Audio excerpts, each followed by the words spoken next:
Good morning, dear students. How are you? We are doing our second lesson of our political science book, Politics in Contemporary World, and the lesson is the end of biopolarity. Today we shall discuss this lesson, present lesson's fifth part. So let us begin from here today. Tensions and conflicts. संघर्ष और तनाव. Most of the former Soviet republics are prone to conflicts and may have had civil wars and insurgencies. Complicating the picture is the growing involvement of the outside powers. तो पूर्व Soviet संघ थे जो उसके अधिकांश गणराज्य वो संघर्ष की आशंका वहाँ पे बनी रही थी और ऐसे क्षेत्र वो थे जहाँ पे हमेशा संघर्ष की आकांक्षा बनी रही थी. अनेक गणराज्यों थे, छोटे छोटे गणराज्य मतलब जैसे स्टेट होते हैं या फिर कई देशों से मिलके वो देश बना है, उनसे मतलब है गणराज्य. बहुत छोटे छोटे जो राज्य, अनेक गणराज्यों गृह युद्ध और बगावत के दौर को उन्होंने झेला. इसके साथ साथ उस देश में बाह्य ताकतों की भी दखल बढ़ी. जैसे आपको पता है अमेरिका बाह्य ताकत उस समय की और आज भी सबसे बड़ी ताकत है, तो उसका भी दखल वहाँ पे काफ़ी रहा. इसकी जो स्थिति जिससे और ज़्यादा जटिल हो गई, कॉम्प्लेक्स हो गई. In Russia two republics Chechnya and Dagestan have had violent secessionist movements. Moscow's method of dealing with the Chechen rebels and indiscriminate military bombing have led to many human rights violations but failed to deter the aspirations for independence. तो रूस के दो गणराज्य जिनमें चेचनिया और Dagestan थे, वहाँ पे बहुत सारी हिंसक घटनाएं हुई, आंदोलन चले, अलगाववादी आंदोलन वहाँ पे चले. तो मास्को ने चेचन विद्रोहियों से निपटने के लिए जो तरीके अपनाए, मास्को मतलब रूस की राजधानी, सोवियत संघ रूस की, तो मास्को ने वहाँ पे चेचन विद्रोहियों से निपटने के लिए जो तरीके अपनाए और जिस गैर जिम्मेदार तरीके से वहाँ पे अपनी ही लोगों पर सैन्य बमबारी करवाई, उसमें मानवाधिकार का बहुत व्यापक रूप पे उल्लंघन हुआ. ये बात कहीं छिपी नहीं थी, लेकिन इससे आज़ादी की आवाज़ दबाई नहीं जा सकी. वो आज़ादी चाहते थे, वो नहीं दबाई जा सकी. In central Asia Tajikistan witnessed a civil war that went on for 10 years till 2001. The region as a whole has many sectarian conflicts. In Azerbaijan, province of Nagorno and Karabakh,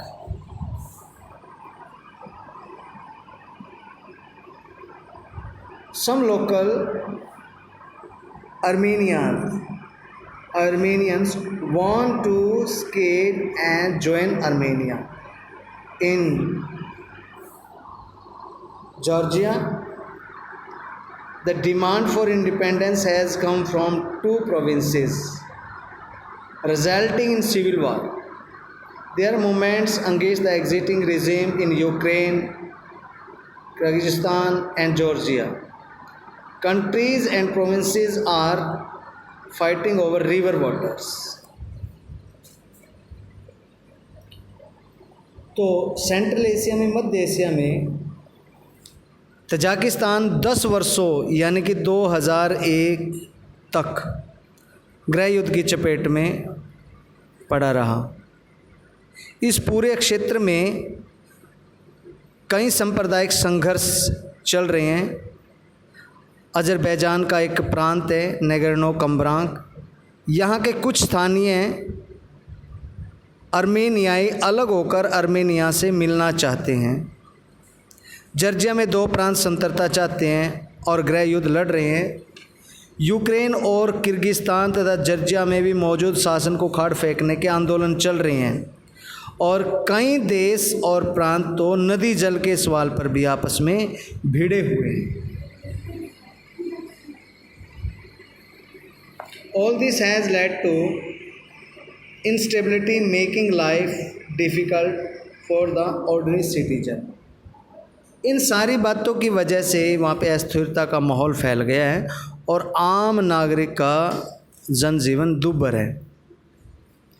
The Central Asian republics are areas with vast hydrocarbon resources which have brought them economic benefit.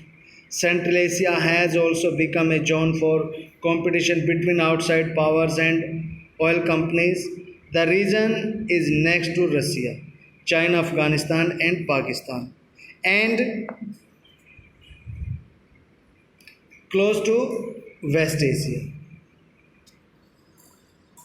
After 11 September 2001, the US wanted military bases in the region and paid the government of all Central Asian states to hire bases and to allow airplanes to fly over their territory during the wars in Afghanistan and Iraq. However, Russia perceives these states as its near abroad and believes that they should be under Russian influence. China has interest here because of the oil resources, and the Chinese have begun to settle around the borders and conduct trade. तो मध्य Asia गणराज्यों में hydrocarbonic संसाधनों का वहाँ पे विशाल भंडार है। इससे इस गणराज्यों को आर्थिक लाभ हुआ है, लेकिन इसी कारण से यह क्षेत्र बाह्य ताकतों और तेल कंपनियों की आपसी प्रतिस्पर्धा का अखाड़ा भी बन चला है।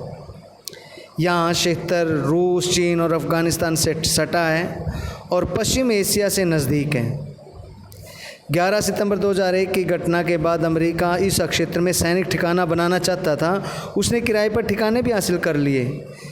मध्य एशिया के सभी राज्यों को भुगतान भी किया उसने, और अफ़गानिस्तान तथा इराक में युद्ध के दौरान इन क्षेत्रों से अपने विमानों को उड़ाने की अनुमति भी ली। रूस इन राज्यों को अपना निकटवर्ती विदेश मानता है और उसका मानना है कि इन राज्यों को रूस के प्रभाव में रहना चाहिए। यहाँ पे खनिज तेल है जैसे संसाधन, इस कारण से चीन ने भी इस देश के साथ अपने हित जोड़ लिए हैं और चीनियों ने सीमावर्ती क्षेत्रों में आकर यहाँ पे व्यापार करना शुरू कर दिया है फिलहाल की घड़ी में।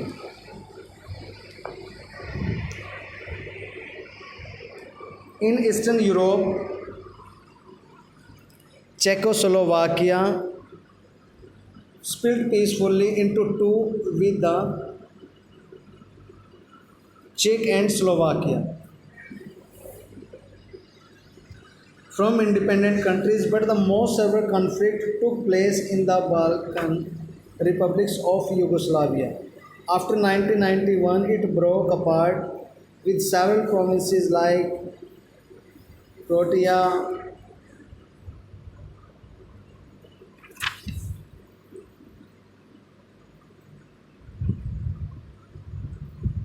like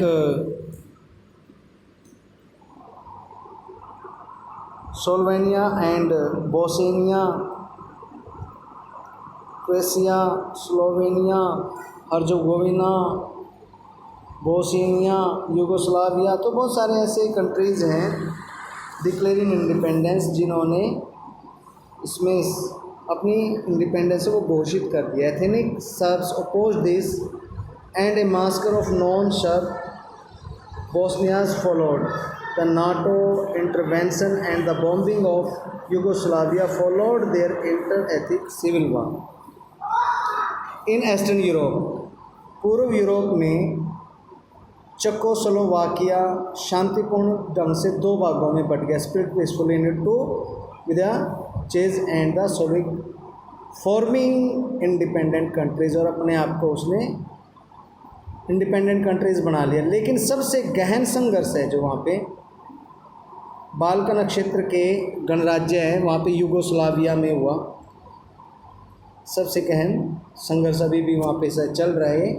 सन 1991 में 1991 में या इसके बाद से कह लीजिए यूगोस्लाविया कई प्रांतों में टूट गया और इसमें शामिल हुए हैं बोस्निया, हर्जेगोविना, स्लोवेनिया तथा Croatia.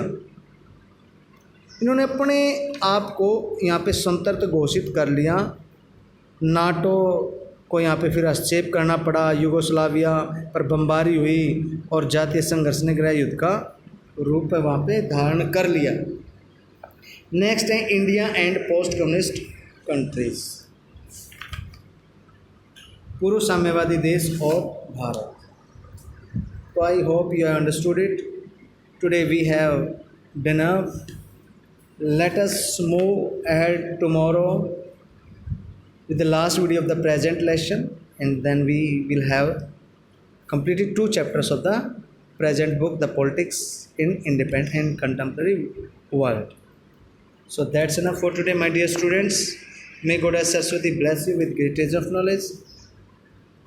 Keep on working, never give up, always go ahead. Thank you and have a good day.